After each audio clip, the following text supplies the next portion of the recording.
Hello everyone, welcome back to mode swing vlogs. నా పేరు Sirisha.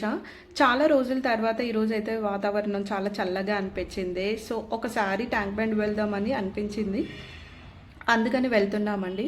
Tank bund రోడ్లో కొంచెం ముందుకు వెళ్ళగానే ఐస్ క్రీమ్ స్టాల్స్ అయితే చాలా కనిపించాయండి. సో అక్కడ మేమైతే ఆగేసి ఐస్ క్రీమ్ బండి దగ్గరికి అయితే వెళ్ళాము. 2 ఐస్ క్రీమ్స్ అయితే కొన్ని తినేసాము కూడా. ఈ వెదర్లో ఐస్ క్రీమ్ తింటుంటే చాలా డిఫరెంట్ ఫీలింగ్గా అనిపించింది. సో మీరు కూడా ఒకసారి ట్రై చేసి చూడండి.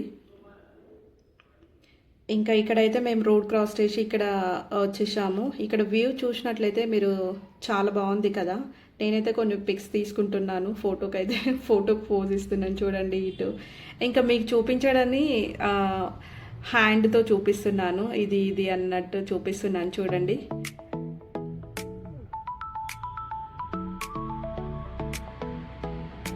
ఈ వ్యూ అయితే చాలా బాగుంది, అంతా ఎక్స్ప్లెయిన్ చేస్తున్నాను మీకైతే. నేను ఇక్కడ అంతా కనిపిస్తుంది కదా.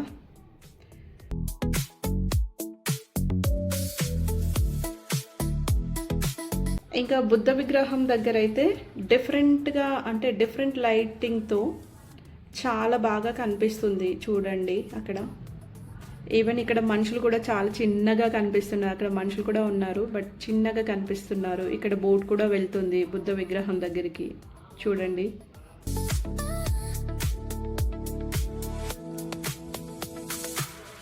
ట్యాంక్ బండ్ దగ్గరికి వచ్చినప్పుడు డిఫరెంట్ ఫీలింగ్ వస్తుంది నాకైతే. ఎస్పెషల్గా నైట్ టైంలో ఈ వ్యూ అయితే చాలా అందంగా అనిపిస్తుంది. ఎవరికైనా నచ్చుతుంది, ఎవరికైనా తెలిసిందే ఇదంతా, బట్ నేను చూపిస్తున్నాను చూడండి. సడన్గా వర్షం అయితే స్టార్ట్ అయిందండి. ఇప్పుడైతే సడన్గా వర్షం స్టార్ట్ అయిపోయింది. సో మేమైతే రోడ్ క్రాస్ చేయడం జరిగింది. ఇక్కడ ఒక చిన్న విజయ్ కేఫ్ అని ఉంది, అందులోకి అయితే వచ్చాం మేము. నేను ముందు నిలబడ్డాను, చూపిస్తున్నాను చూడండి వర్షాన్ని, హాయ్ చెప్తున్నాను.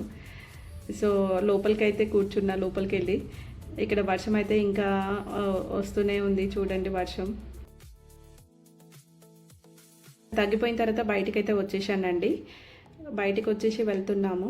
సో ఇక్కడ బెలూన్స్ అయితే నాకు కనిపించాయి. ఇక్కడ బెలూన్స్ దగ్గర ఎవరు లేరు. నేను ఒక బెలూన్ అయితే తీసుకొని ఫోటో దిగుదాం అనుకున్నాను. సో ఫొటోస్ అయితే దిగేశాను.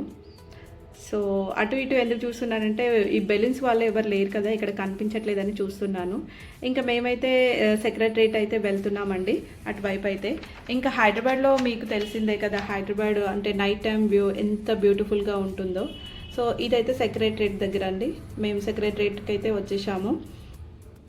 తెలంగాణ ప్రభుత్వానికి ఈ సెక్రటరేట్ కొత్తగా 2023లో ఓపెన్ చేశారు. దీన్ని కట్టడానికైతే 600 కోట్లు ఖర్చు చేయడం అయితే జరిగింది తెలంగాణ ప్రభుత్వం.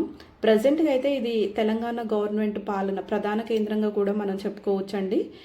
ఇది చూడడానికైతే ఒక పెద్ద రాజ్మహల్ లాగా చుట్టుపచ్చని గార్డెన్తో చాలా బాగుంది కదా. ఇది చూడండి, చాలా బాగా అనిపిస్తుంది. సో ఇక్కడైతే నేను కొన్ని పిక్స్ తీసుకున్నాను, మీకు హాయ్ కూడా చెప్తున్నాను చూడండి. ఇక్కడ కూడా కొన్ని పిక్స్ అయితే తీసుకున్నాను. ఇంకా పిక్స్ తీసుకున్న తర్వాత మేమైతే ఇంటికైతే బయలుదేరాము. మధ్యలో అయితే మా అంబేద్కర్ స్టాచ్యూ కనిపించింది. అంబేద్కర్ స్టాచ్యూ పక్కనే ప్రసాద్ ఐమాక్స్ కూడా ఉంది చూడండి మీరు. చాలా పెద్దగా, చాలా అందంగా కనిపిస్తుంది కదా. సో ఇదైతే మేము ఇంకా వెళ్ళిపోతున్నామండి ఇంటికి. ఇది ఈరోజు vlog. Thank you for watching this video. నన్ను నా వీడియోను సబ్స్క్రైబ్ చేసుకొని లైక్ చేసి షేర్ చేస్తారని, నన్ను సపోర్ట్ చేస్తారని అనుకుంటున్నాను.